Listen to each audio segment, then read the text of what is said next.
Okay, I like to think we'd have some memorable intros over the years, but the people's favorite guest, Doug Kyed, is back, and he is back with some scoops. So I'll just shut up and let you take it from here, man. The first 15 seconds. Well, yeah, I was talking to one person within the organization. This is one person. I think ultimately the Patriots starting quarterback job will be determined by Gerard Mayo, Alex Van Pelt, Eliot Wolf will have a say, offensive coaching. But talk to one person within the building who still thinks that Jacoby Brissett will be the week 1 starter for the Patriots. But based on Drake May's performance, it's a matter of when, not if, he takes over. So I think that this is nothing groundbreaking. I think this is all kind of what we expect, and that's what people within the building expect as well. But until that announcement comes from Gerard Mayo, it's all just expectation. But yes, there's people within the building who are very impressed with how Drake May performed this summer. But we're still looking at a situation where Jacoby Brissett took every single first team rep in practice and the preseason, and starting week 1, probably would be fast tracking things a little bit here at this point. Yes. Now, by the time people listen to this, it might be. We might know. They might know. Yeah, this might be slow tracking if that's such a thing, because as we record Tuesday, 5:30, roster cuts are done. You go 50 of 53 on your roster projection based on what the Patriots actually did today. I batted something like 47 or 51 and 53. So what did I say? I think you said 50, but I just want to make it known, 51 out of 53. I'm speaking a little fast. You will not be surprised to hear I'm on multiple Diet Mountain Dews today.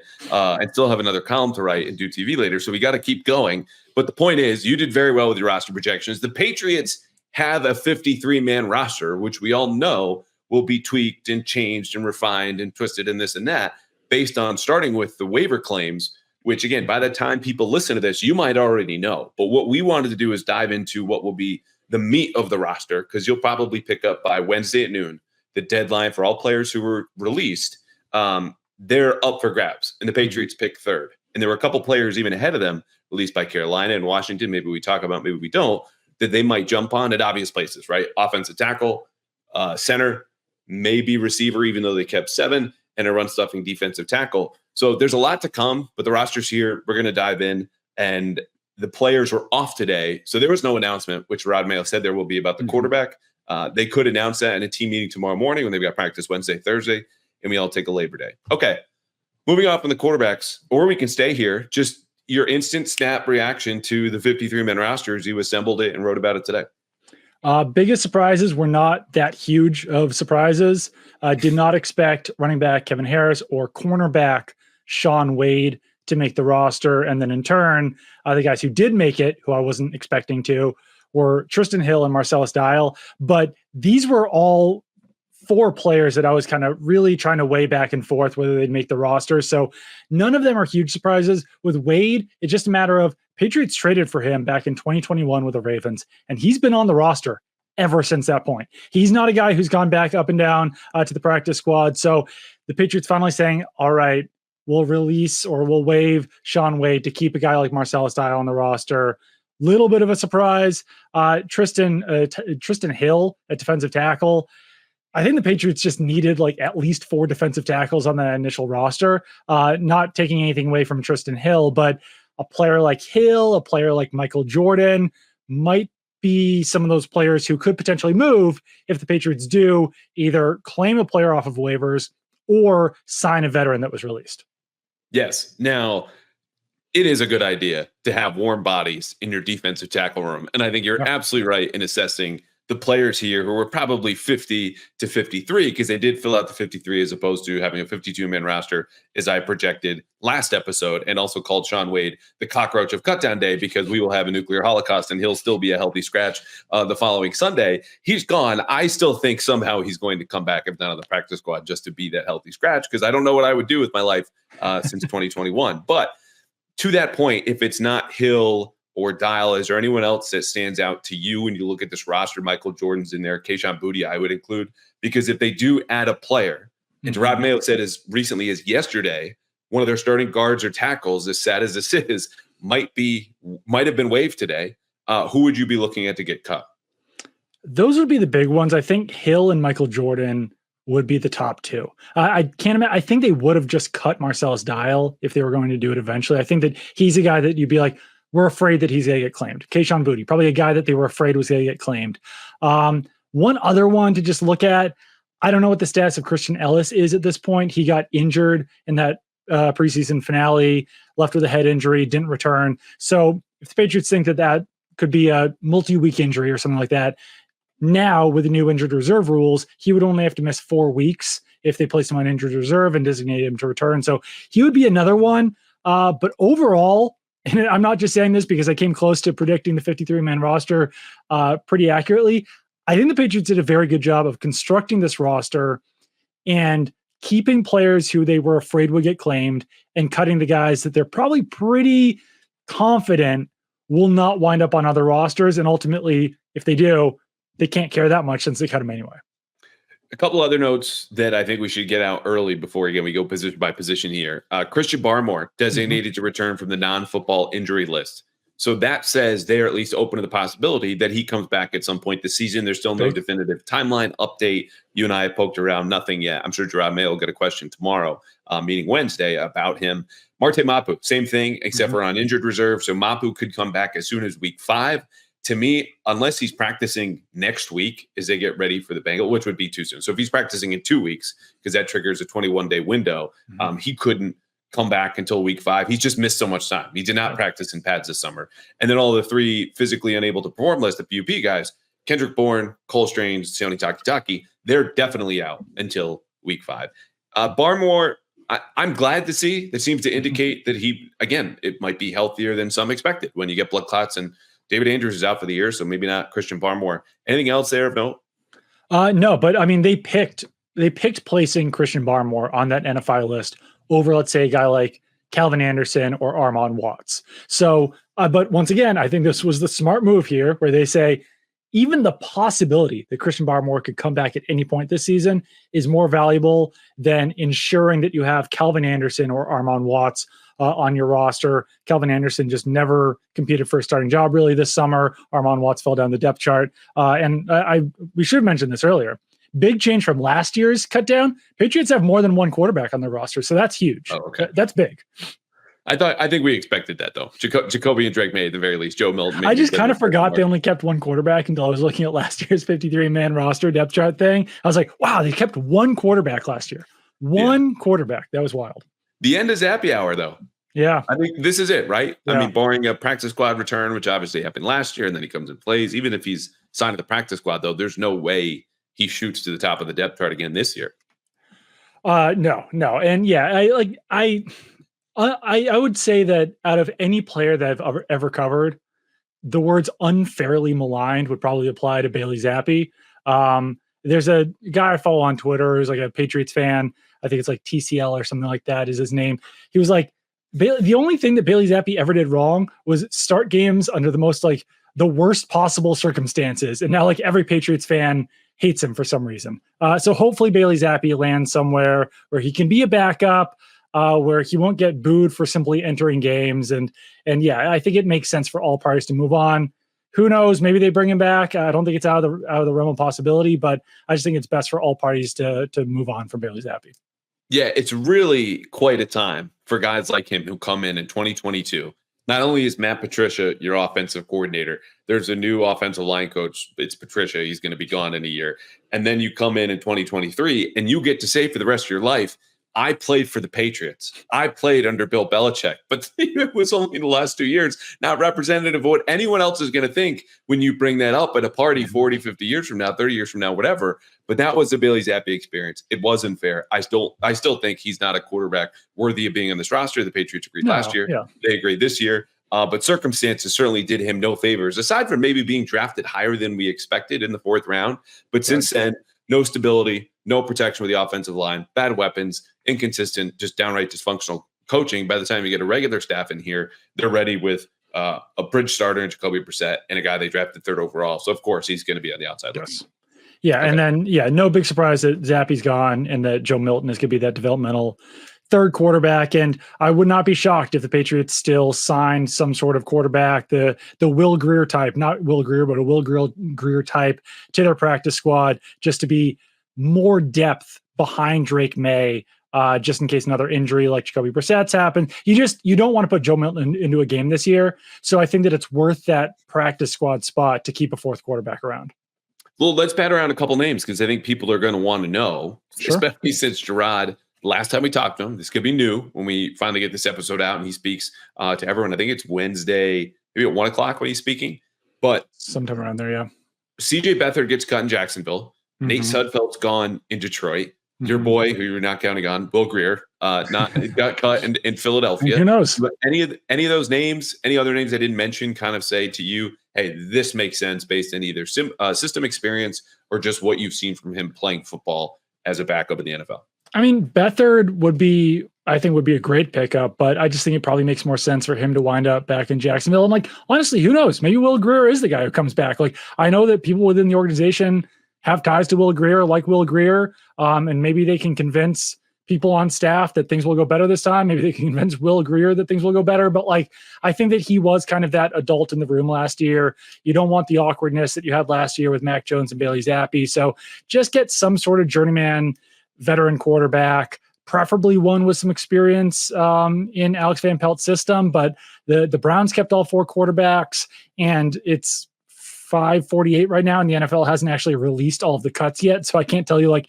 every single quarterback that's out there. But yeah, there are some names that those 3 I think are a good starting point for who the Patriots could potentially pick up. And maybe there's someone that Eliot Wolf or Alex Van Pelt or someone else has just really liked throughout the years, and that's who they pick up. And there were players last year I know of whom they worked out and then offered a practice squad spot to, and just said, no, thanks. I should be on the roster. Your team stinks. Give me a 53-man roster pay. And so they didn't sign. So it's very possible that because the Patriots obviously are going to keep Brissett and May and Joe Milton, they're going to say, hey, we'd love to have you. You'll have a real shot to play here. And we mean that. But in the meantime, you're going to be a practice squad, and they just go kick rocks and they leave. Because what kind of offer is that if you think you could be signed to a 53-man roster, even if you might have been cut in Jacksonville?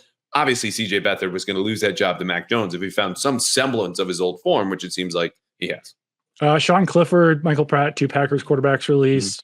Desmond Ritter released. I don't think Ritter would be the best option, but like, yeah, maybe someone like a Sean Clifford would be another name to throw out there at quarterback. Yeah, young guy. We actually saw him last summer. What did you think of him last summer? He had a big drive at the end of that one joint practice, which, as everyone knows, is enough sample to completely judge a player on. He had a big drive. My big takeaway from the Packers quarterback situation last year was I can't believe that this is all they have around Jordan Love. And it worked out because Jordan Love stayed healthy. But I was like, what if Jordan Love doesn't work out? And you got like Sean Clifford, and I forgot who some of the other guys were. I was just like, this is a rough backup quarterback situation. So perfectly fine for a 4th quarterback on your practice squad. Not ideal for a backup would be my my takeaway on Sean Clifford at this point. The NFL regular season is almost here, but you don't have to waste your time watching more preseason outside of the Patriots. You can play Prize Picks all summer. America's #1 daily fantasy sports app has over 5 million active viewers, and unlike other apps, you guys, you know this by now, you don't play against anyone. You just pick against the numbers. If you pick more or less on 2 to 6 player stat projections, you watch the winnings roll in, even taking $10 going all the way to 1,000. So sign up today and get $50 instantly when you play for just $5. You don't even need to win to receive the $50 bonus. It's guaranteed. And then when football does roll around, man, if you think Tyreek Hill is going to go for over 90 yards in the season opener, Miami does pretty well in their season openers, that's an easy win. If you think the Patriots defense is going to show up and hold down Joe Burrow in Cincinnati, take the under on Joe Burrow. It's that simple. It's that easy. You've heard me talk about this for the Red Sox. God willing, they'll be playing in October. You can do all kinds of sports, but get ready for football with Prize Picks. It's available in more than 30 states across the country. So download Prize Picks today and use the code CLNS for a different bonus. This first deposit match is up to $100. That's right. Just put in CLNS on Prize Picks for a deposit match up to $100. Prize Picks, run your game. Okay, let's go to the receivers. You nailed this. I did not. The Patriots kept 7. Not just 6. The 6 to me were obvious. KJ Osborne, Tyquan Thornton, Pop Douglas. Those are your starters. Behind them, the 2 draft picks, Jalen Polk and Javon Baker. And then Jalen Reagor sticks to me. Special teams value. Kayshon Boutte, I just said, I don't know how he wins. He's got exceptionally strong hands sometimes, and then he's dropping passes in the preseason. And I'm certainly not upset that he's on the team. We hope the best for everyone that we cover and interact with. But he, to me, is included in that group we talked about at the start. 50 to 53, who could be on the chopping block of the Patriots like one of these offensive tackles. Why did you keep him on the roster? And which is also asking, why were you right and why was I wrong? Simply because I had spoken to two people within the organization who had highlighted him as a standout over the last, let's say, like 2 to 3 weeks of training camp. And then in following up with that, I was saying, like, is 7 wide receivers really in play here? Like, is that a possibility? One of the people that I talked to was like, not only that, but like, that's what I'm rooting for us to do. So I think that they wanted to keep the talent that they had at wide receiver. And this isn't from anyone that I've talked to, but this is just my theory is, that Kendrick Bourne's going to be coming back in 4 weeks or, maybe a little bit longer than that. This is just another 4-week tryout for Kayshon Boutte to prove that he belongs, that he deserves a spot on the Patriots, because they're not going to keep 8 wide receivers when Kendrick Bourne comes back. So someone's going to have to get that chopping block. So this is just a little bit more competition. And the big thing for me, once again, not anything sourced, but just my opinion, if Tyquan Thornton's your starting X wide receiver, I don't mind having 2 backups in Kayshon Boutte and Jalen Reagor, just in case that doesn't work out. Doesn't work out for injury, doesn't work out for talent, doesn't work out for whatever reason. I think you need other options in case you put Tyquan Thornton out there in week 1 and you're like, okay, this was a disaster. Never mind, sorry. And then you've got some other guys to put out there. So I do think it's a position where it makes sense to have a lot of depth at. I agree for injury's sake. I also wonder if a trade's in play because we know Kendrick Bourne was involved in the trade talks with San Francisco for Brandon Ayuk, and Bourne has experience there. So it's not to say that the 49ers value him the same way that other teams would, because, let's say he comes back week 5, right? You add him to the roster. Someone else has to get moved. Let's say it is Tyquan Thornton who just gets banged up again. Yeah. That could be trade bait at the trade deadline, right? I think unlike last year when they were still striving to win, even though I had declared the season over, dead, time of death in Vegas, 642 or whatever it was when Mac Jones basically took that safety or did. They're going to sell, I believe, at the trade deadline this year. Do you buy any of that with Boutte or maybe another receiver who might? I mean, it wouldn't be the draft picks, right? Or any of the young guys. Yeah, I could certainly see them having like some trade value either at the trade deadline or even like, let's say the next week. I mean, the Patriots traded for Vidarian Lowe and Tyron Wheatley right around this time last year. I think it was before cuts, but still there can be some movement at this point. So certainly wouldn't be shocked. I don't know who would have the most trade value outside of Bourne and the rookies. And like you said, the rookies aren't going anywhere. But like, neither is Pop Douglas. Right. And Pop Douglas isn't either. I don't know what they would be able to get for like an Osborne or a Boutte or Tyquan so I don't know. I think eventually they could. I'm not expecting anything imminently though, probably. Okay. One position I'm going to have you guess where I would believe something is imminent. If not, again, by the time people listen to this, it's already happened that they are going to add to, they have to add to is what position am I pointing to right now? Offensive line. Yes, except I'm going with the tight ends. Okay, sure. Hunter Henry, we have not seen in 2 weeks. Austin Hooper just came back from injury. Jaheim Bell is not going to be inline blocking, I don't think, for maybe another 2 years, if ever, in the NFL. This is an offense you and I have seen play with 2 tight ends in a lot of 11-on-11 periods in training camp. That's the way they want to play. That's the way they did play with the Browns. And I'm not talking about over 50% of the snaps would necessitate definitely 4 tight ends. Right. But I would say they need to add here, not just because of the temporary injury situation, but because if you're going to play 30, maybe upwards of 40% of your snaps like that, you need another guy who can play in line and like Cooper and, of course, Hunter Henry. And Donald Parham got released. It's a name to at least throw out there, but I think this is a group because Jaheim Bell is just not ready to be an inline blocker again, if ever. That they just need another body in there. Yeah, and I mean, I wouldn't be shocked if it wound up being Mitchell Wilcox coming back as well. I think that Mitchell Wilcox was certainly good enough in training camp that he could be the guy who comes back. And I don't expect him to be someone who's signed right away. I believe he has 4 accrued seasons, so I believe that was a release, not a waiver situation for him. So, I mean, that could be like they could essentially sign to the practice squad right now if he's not getting interest around the league. So, yeah, absolutely someone at tight end is going to be coming to the practice squad, possibly even the 53-man roster.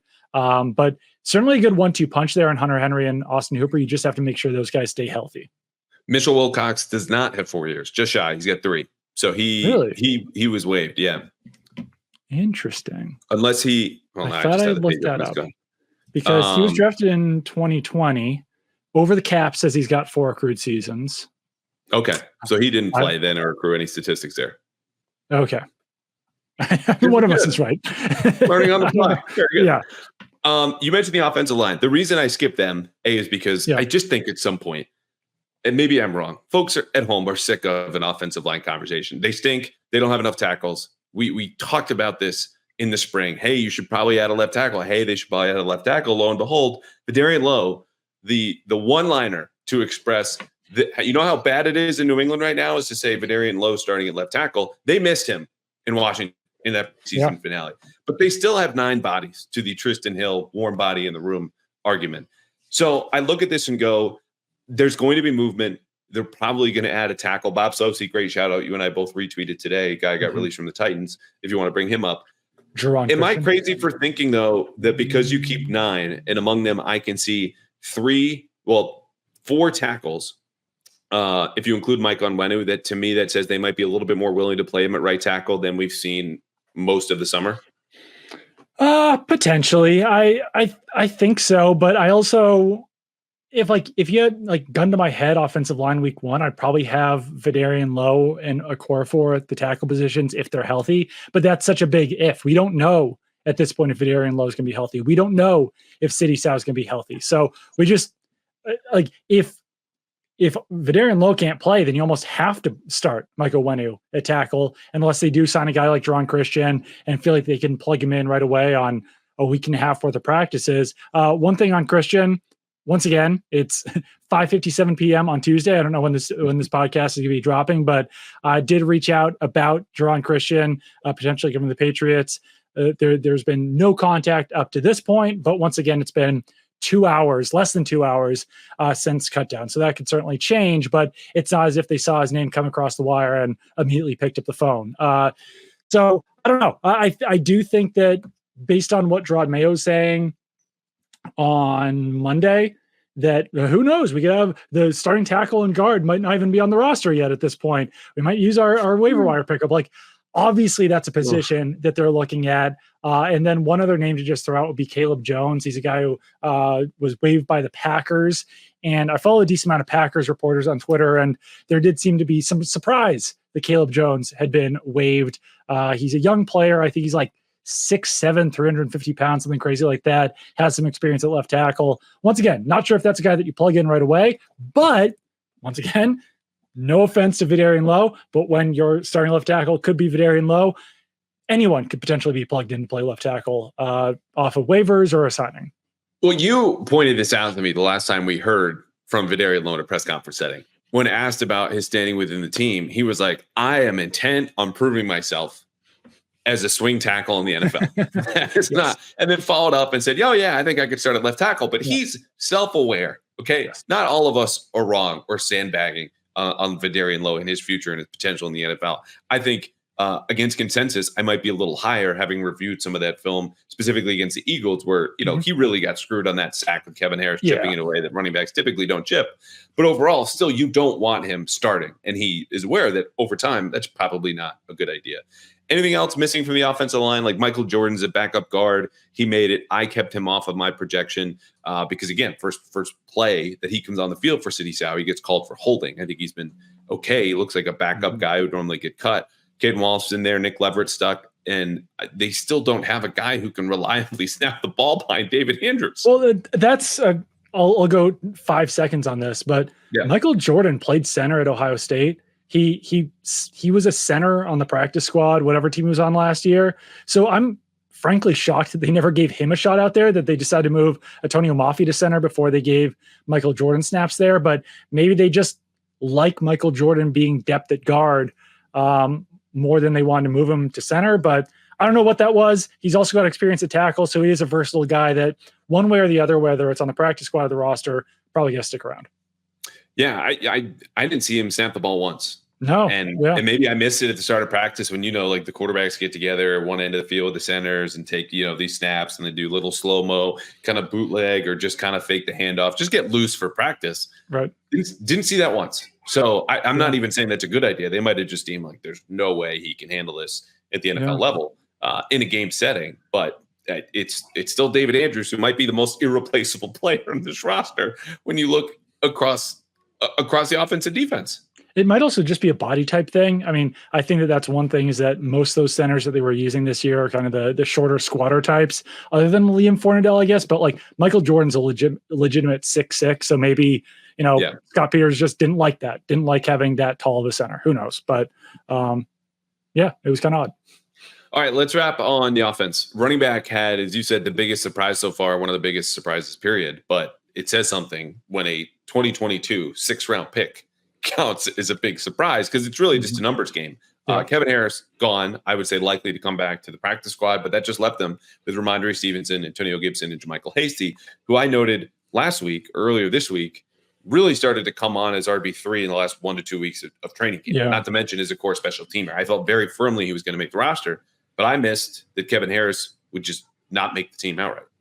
I don't hate it just because I do think he's a player you can pretty confidently get through to the practice squad through waivers. And the one thing I was considering when I was doing my 53-man roster projection on Sunday night was I was like, you know what? Yeah, in theory, you want that backup running back behind Ramondre Stevenson, who's like a big body that can carry the load on early downs.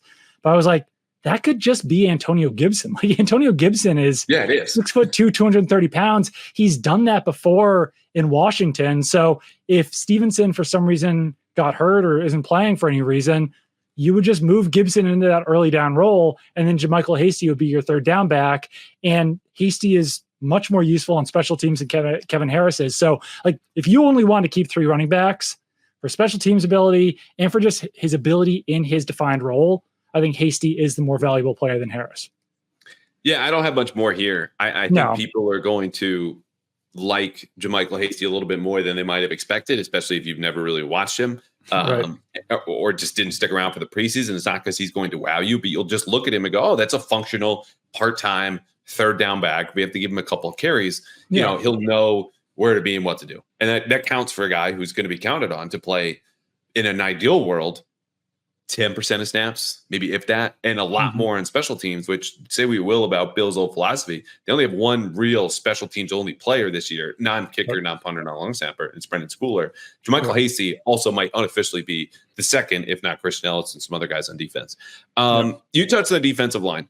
So here's the 2 deep. Let's pretend that they go, 3 across. Right? Because it's usually been a defensive tackle, and some hybrid defensive end outside linebacker. Stephon Godchow and Daniel Ekuale in the middle. Then you've got Keon White is his hybrid guy on one end. Behind them, you have Tristan Hill, Jeremiah Farms Jr., and Dietrich Wise, and that's it. And we saw them go 3 defensive tackles in certain looks in 11-on-11 periods, and you can take your own experiment. That's what for training camp is for. They need another giant human being in this room to add to that, because you lose Stephon Godchow and you were looking at a literal giant hole in the middle of your run defense that you cannot afford, especially when we expect a lot of teams to try to run on the Patriots and run out the clock this season. Yeah, I don't know who that guy is going to be because there was some players. I forgot who it was. I think it was like a Panthers 3rd round pick, something like that, who got released. And I was immediately like, ooh, that could be an interesting pickup for them. Yes, from the Browns, then, 3rd round pick last year. Browns, yes. But then I immediately searched him on Twitter, and everyone was like, "This is not an NFL player." And the first clip that I saw of him was him falling down. So I was like, "You know what? Maybe not. Like, who knows? Well, maybe they pick him up." Twitter scouting is never going to be anyone's kind of highlights. Like, unless you're in high school and you're pimping yourself out to recruiters, Twitter is not for self-esteem. Like this is. Look, he got caught. What's that gentleman's name again? What's his last name? Gentlemen. Wow. I feel like you just aged 5 years with that one question. His name is Siaki Ika, and he's 335 pounds, and he played football at LSU. And this is, yes, all new information I'm acquiring from Google. Not a big step up from Twitter, but I would say a little bit more if we're so he played 59 snaps in the preseason this year, and his PFF grade was 29.4. Okay. So, it is what it is. Also played at Baylor, played 103 snaps last season, the regular season. PFF grade of 29.0. He's consistent. Consistent. Is what he is. Consistent. Yes. We'll see if he winds up being the guy. He certainly fits the bill as being a big body, 6'3", 358 pounds. Played at LSU, as you mentioned, also Baylor, but has not put a lot of good football on tape so far in his young NFL career. But Jacqueline Roy, another guy who knows could be a guy. Yes. Is he another LSU product? I don't think so. I think he went to like a smaller school of some point. He was and we talked about this, but I think you do this too. And this is so in the weeds. So if anyone wants to hit skip for the next 30 seconds, I completely understand. Roy was one of these 6th, 7th round. I'm just going to take a fat defensive tackle, and one of these years I'm going to get it right. Yeah, it was LSU. Yeah. Okay, there it is. So anyway, he made a mock draft at some point, and I see these guys cut all the time. Guys from BYU, Utah. I'm like, the Patriots play those guys. They need them in early downs for depth. So come on home, Mr. Roy. He's been better than the other guy whose name I already forgot. Come on. Ika. Yeah. my brain is shot right now. And then this isn't a interior defensive lineman, but KJ Henry was cut by the Commanders, and he's the guy who sacked Jacoby Brissett in the third and final preseason game. Wasn't exactly the best play by him. He kind of had a wide open lane, but he's a guy who looks like he can play some football as a potential like outside linebacker, defensive end. So I tease this at the top, and we're going to hit pause on the defense for a second. And this is no reporting, it's nothing source, but Carolina waived Terrace Marshall, who was a second round pick of theirs in 2021. He only has 767 career receiving yards, 1 touchdown. He did have almost 500 of those 2 years ago. And we all know Carolina has not been this, dictionary definition example of functioning franchise, let alone offense, when you look at their talent, their protection, obviously quarterback play. So there's talent there. And in that year, 2021, when the Panthers drafted him, Pat Stewart, director of pro personnel now for the Patriots, was in that front office. So to me, look, they have 7 receivers. They've got a dude buried on the depth chart who also went to LSU, and he's a little bit more recent in Kayshon Boutte, was kind of a flyer in there. Are you in there with me or out on Marshall? Possibly. Like, I think that Terrace Marshall, just because of the ties with the Panthers and Pat Stewart, potential. Other one that I've seen thrown around is Donovan Peoples-Jones. He had 839 receiving yards with the Browns back in 2022. Lots of ties there with Alex Van Pelt, Scott Peters, all those guys. So he would be another one, but I'm just not fully convinced. I got a weird lighting situation here that I'm trying to like avoid. Your shirt was like an angel popping up. I know. Like you're sitting in your lap earlier, so at least we know that's not the case. Do what you need to do. I'm not convinced that Marshall or Peoples-Jones are better than what they have. If I was looking for a wide receiver, I would be looking for someone who is a 100% upgrade over Tyquan Thornton in that X wide receiver role. And I'm just simply not convinced that either one of those guys would be that. So like another guy buried on the depth chart, I just maybe, but I'm not convinced of it. So one thing they don't tell you about this job is you get one question a lot. Hey, do you get tickets? No, I don't. I have one press pass. It's got my name on it. I am the only person I can let into Gillette Stadium on Sundays to watch the Patriots play. But if I was going to get you tickets, I know I would go to Game Time, where you could find any NFL or college football game. And I've used this before myself. I told you to go to Red Sox games at Fenway. And right now, Game Time is better than ever because they've got a new feature called Game Time Picks. It makes getting tickets to see your favorite teams play even easier. It filters out all of the fluff, only incredible deals, all for you on great seats, so you don't have to waste time searching through thousands and thousands of tickets. Plus, I mentioned I go to Fenway. This is my favorite feature. I get to see the seat view before you buy. I don't need to toggle between one site, then buying the other, and then check if there are lowest prices at Game Time or elsewhere, because they're at Game Time. They have a lowest price guaranteed in event cancellation protection, job loss protection, everything. And if you find a lower price elsewhere, they give you 110% of that refund. So go to Game Time now, download the app, create an account, and use code CLNS for $20 off your first purchase. Terms do apply. Again, create an account and redeem code CLNS for $20 off your first purchase. Pat's tickets at home, Pat's tickets on the road, college football on Saturdays, whatever you want. Just download Game Time today. What time is it? Game Time. So Peoples-Jones, for folks who don't know, is also a vested veteran. He would be able to sign as soon as possible. Got traded from the Browns to the Lions last year, following that breakout 2022 season, when Jacoby Brissett was the starting quarterback for most of that year. And now the Lions have said, see ya. We don't need you. Right. And the Browns said, see ya. With the trade. Right after that season, mid-season, just said goodbye. So to me, they're not eager, obviously, to keep him around. Their receiver situations are much better than the Patriots by definition of just being another NFL team. But as we know, the tie is going to go when playing time decisions are made to the kids, to the rookies. Right. That'll be Jalen Polk, Javon Baker, Yes. Pop Douglas even. And Taekwon Thornton's a third-year player, so I guess we could include him. Honestly, though, like I'm kind of backtracking a little bit. Ultimately, I think Taekwon Thornton will be the X wide receiver and that they probably won't add one of these guys. But like in a vacuum, you're starting X wide receiver of Taekwon Thornton versus Donovan Peoples-Jones. Like Peoples-Jones has just done so much more in the NFL. Like you might feel more confident if he's your starting X wide receiver than Taekwon Thornton. We'll see what Thornton can do. They've worked with him all camp.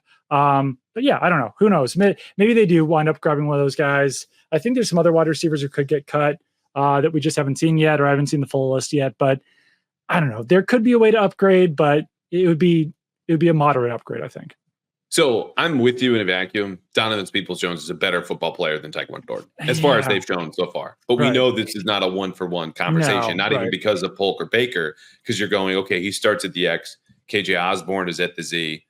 Okay, where's Jalen Polk going to play? Because ideally he starts, right? Like something will have been wrong if Polk is not starting week 4 or 5 at one of those outside spots. Because Pop Douglas is camping out. He doesn't even need to mark his territory. That's the slot is his and will be for as long as he wants. So if you add another player like that, and I know fans are going to clamor for it, and I get it, even Donovan Peoples-Jones or other players, well, it's going to be at the expense of Jalen Polk or KJ Osborne, which I know people don't care about. But if you're getting another veteran of his level, why not just roll with Osborne, who's been here, knows the system, has been working with the quarterbacks? And if you want to go Osborne versus Peoples-Jones, to me, that's a wash. Yeah, I think that's fair. And yeah, I mean, looks like Peoples-Jones kind of split his snaps between the slot and out wide back in 2023 and in 2022. So yeah, probably more of a Z anyway than an X, but I don't know. We'll see. I'm just not overly excited about any of the wide receivers I've seen out there so far. Okay, so they're going to add to the defensive line to go back to 10 minutes ago. We don't know what the names are yet, but let's just jump into the secondary. We had 7 cornerbacks kept so far. Marcellus Dial, I think, could still be, as an older prospect, 6th-round pick, a casualty of cutdown day just in the sequel. Right. Then at safety, Del Pettis, undrafted rookie, got in. He's there. It's him, Kyle Duggar, Jabril Peppers, Jalen Hawkins. I was first on Del Pettis. I swear I was first. I have to have been first.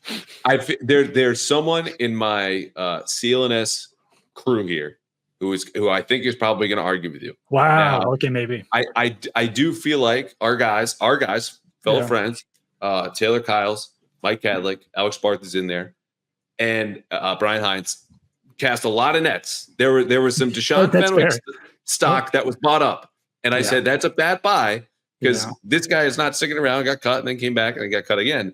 So I'm just going to say if you want to claim you were first, talk to them. That is the extent of this part of aside from shouting out our guys who do very good work and are on top of it always at CLNS and Patriots Press Pass YouTube channel. That I just don't know. Anyway, I was late to the Del Pettis party. I'm looking around. You're all having a great time and you're celebrating today. How did he make this roster? Just made a lot of plays in training camp. Looked pretty good in the preseason. He was another one who was highlighted as like a late camp standout. And if you're going to keep a guy on the roster, like what I was mentioning earlier, maybe some other team saw tape on Del Pettis during the preseason and heard people talking about him in training camp and say, let's take a risk on a young safety like Del Pettis, that you're not as afraid of losing a guy like Mitchell Wilcox or a guy like Kevin Harris. Just like, I think that these are the roster conversations that you have to have. I think that's also valuable for the Patriots to prove to players in the future, look, this is an undrafted free agent and he made the roster. So if you sign here, there's a possibility that you could be the next Del Pettis, or in the past, a guy like Jonathan Jones, or, you can list them all the undrafted free agents who have made the Patriots roster. But I also think that's just valuable from that standpoint as well. Yeah. JC Jackson, Gunnar Olszewski, JJ Taylor, though it was belated, everyone wanted to do the undrafted rookie streak. Oh, it's been 18 years. No, JJ Taylor got cut. Then he came back week 1. Those are not the same. Malcolm Butler. Okay. Yeah. You can go through the line. So the other corners, because safety was fairly predictable if you were in on Del Pettis. 5 safeties there. Marte Mapu might join later. Just TBD. He's on the show. I don't know anymore there. Corners, Christian Gonzalez, Jonathan Jones, Marcus Jones. looks good. Marco Wilson, Alex Austin, Isaiah Bolden, Marcellus Dial. I know I was saying all summer, hey, they're fighting for the same 3 spots. A couple of these guys are going to be the outside looking in. What's the argument for keeping 7 if indeed over the next 48 hours they keep 7? Besides Dial was one draft pick, and it's been too long since we said this, but they kept every draft pick on the roster. So besides that, why keep 7? Well, I think Marcellus Dial has a legitimate chance of being the other gunner on the punt team opposite Brendan Schooler. So I think that's a big factor that plays into it. He's been that guy most of the time that's playing opposite Brendan Schooler. So just from a developmental standpoint, they obviously liked Marcellus Dial, had a tough time against the Eagles, but he's playing against some bigger wide receivers. The other thing here is that, I mean, the case to keep Shaun Wade would have been his, reserve ability in the slot. Maybe they're feeling a little bit more comfortable about Isaiah Bolden or Marcellus Dial to be that guy. But for me, if Marcus Jones goes down with an injury, which, based on the early part of his career is certainly a possibility, you just push Jonathan Jones inside to the slot. And then you've got either Alex Austin or Marco Wilson playing that other outside cornerback spot opposite Christian Gonzalez. So I think that that might have been a trap that me and some other people fell into of, hey, Shaun Wade's playing a lot of, second team defense in the slot. He's sort of that top backup option. Well, not really, because your backup option is actually your other starter at the outside position, and then you bring the outside guys back in. So ultimately, I just think that the younger guys, Alex Austin, Marco Wilson, had a better camp than Shaun Wade. Shaun Wade was kind of up and down, injured quite a bit during training camp. I don't think that helped him as well. But I like keeping all 7 cornerbacks because this isn't an overly talented roster. Cornerback was a spot that was talented. So I like the idea of being like, we have talent at this position. We will overload to keep our talented players, to keep the best 53 players. And that's what they did.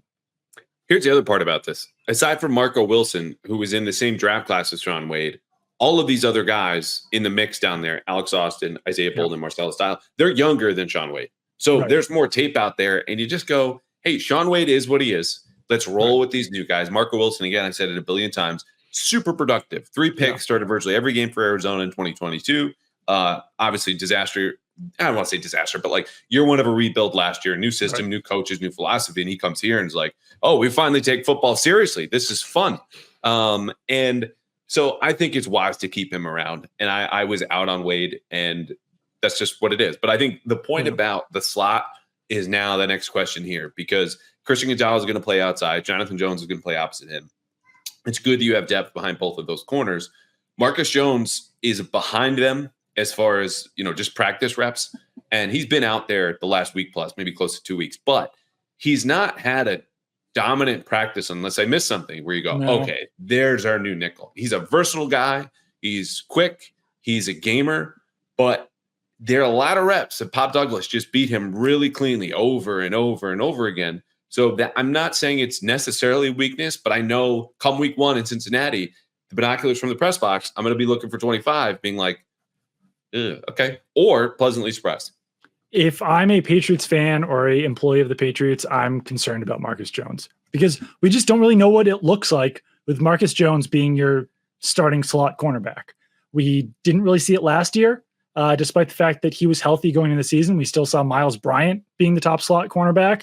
So there was something about this past defense, the Patriots' previous regime. And he got hurt week 2, so maybe he overtakes Miles, everyone's favorite punching bag. Well, he just never got that shot with the maybe, but he didn't. Like in week 1, he didn't. So coming out of camp, he was not the top slot cornerback. This year, he's just kind of been anointed into that position, despite the fact that he missed a lot of time. And they're just like, all right, we're going to plug him back in there at the slot. So obviously, they've seen something from him that maybe I haven't, but until I see it on the field of him being that dominant slot cornerback, I have to see it to believe it. Yeah. And he's got 2 weeks. I mean, the season openers, well, I guess more of a week and a half away. We'll have 2 practices this week, about 4 or 5 next week, and then roll into Cincinnati. Last position here, or what special teams, do you have anything besides, Joey Sly won, we all saw it, and Chad Ryland's bad days were worse than his? Yeah, I also just sort of think it was honestly pretty even. Like, I'm kind of surprised the Patriots couldn't get a trade done for Chad Ryland. I think they tried to. But I don't think Chad Ryland was like horrible this summer or anything like that. No. Joey Sly was just slightly better, and that's why he won. Like the slightly better guy won, I think. No pun intended, slightly better. Oh, God. But It came to my mind. You started smiling, so I was like, "Did Andrew pick on something that I didn't?" I don't know. I don't have a lot of thoughts on this. I think that the right guy won, and I think that ultimately there was just bad vibes from last year with Chad Ryland. I think that he did try to improve. He's a good guy, but I think it's best with how it went last year to just move on to someone else. Yeah, and I said this in the last episode. It's great. It's cool if you play really well at any position the first week and a half of training camp. Yeah, that doesn't matter as much if you are then worse in a position competition for the rest of the camp or don't perform to that level in the last week and a half. right. When everyone's worn down, you're in pads, it's more competitive. You'll understand where you are and where things are trending because that's what the coaches are going to lean on. Yeah. And especially in that lens, who was better lately and who was better on longer kicks, even though he missed 2 60-plus yarders at Washington, Joey Sly was the guy.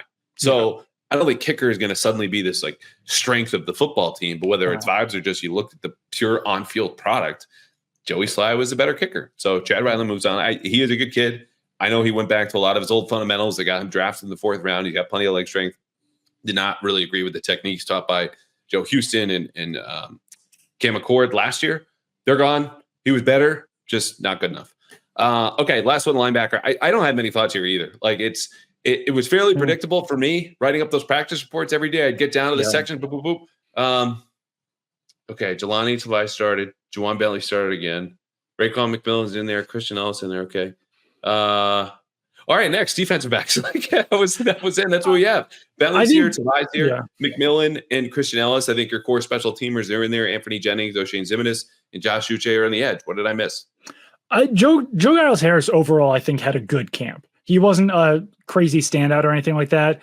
Good camp, good preseason, but he's been around the league and once again, going back to that conversation, you should feel pretty confident that you can get Joe Giles Harris through waivers on your practice squad where he can be that further depth at linebacker, or you could even potentially bring him up for special teams duties if necessary. But that's just not a player that you need to keep on your roster because you can get him through and you can get him on your practice squad just as easily. He's more of a practice squad player than he is a 53-man roster player at this point in his career. Yeah, I will say, that was one other note I had, and I might have even said it on here, is look, if you want to get down into the weeds where it's basically just dirt, the backup inside linebacker competition was one of the closest ones to camp because Joe Giles Harris, you even saw this at Washington, getting into passing lanes, getting his hands on balls. But it also speaks to the larger truth of just, hey, the second half of preseason games and running with the third stringers is just not that telling about being a football player. The more telling part is you're playing that deep into preseason games or you're playing that late into practice when they're handing out reps. That's where he was. That's where he lived. I think him and Ellis and even Raekwon McMillan had good camps, but Joe Giles Harris was not the one running with 3 out of 4 special teams units. Right. And so the 2 guys who got the bump for me and they made the team. And I think Joe Giles Harris might be back and good for him. Again, you root for these guys to make it, to get where they want to go, make as much money as they can, but it's just not going to happen. Anything else we missed here? Any position, any player? Again, I mentioned every single draft pick made it from this class. I think rebuilding teams do that. They pick the players. Obviously, if they like them, they want to give them more run. I don't have still long-term hopes for Jaheim Bell or Marcellus Dial based on what I've seen so far. I'm not ruling it out, but that's basically all I got. Well, what's your predicted starting offensive line week 1? This is a good question. Because what occurred to me too is that Mike Onwenu has also played a little left guard in his NFL career, and it didn't go particularly well in 2021 when he had come back from playing right guard or right tackle and bounced around as a stud rookie because then he gets benched in that week 4 game. Brady back. But of course, we all remember it as the day that Ted Karras took over and didn't lose that left guard job from then on out. But if they really wanted to move him over, you could keep Layden Robinson at right guard and then a core 4 at right tackle who knows about left tackle. All of which is to say, I don't know. I like it. The health part on low and so keeps me from giving any good answer, which feels like a cop out. But if it is, you can call me out on it. No, I think it's fair. I still think it's probably going to be Lowe, Sow, Andrews, Onwenu, Okorafor. But if those guys are hurt, then it could also wind up being Okorafor at left tackle, Michael Jordan at left guard, David Andrews at center, Layden Robinson at right guard, and Michael Onwenu at right tackle. Literally every other position could be changed around depending on which guys can play and which combination the Patriots like the most. The only thing we know about the offensive line is that David Andrews is going to be at center. Every single other position is up for grabs, and who knows what's going to happen. That's concerning. I tweeted during the game, not a very serious night of tweeting, if I'm being honest. I had to write on deadline, as did you.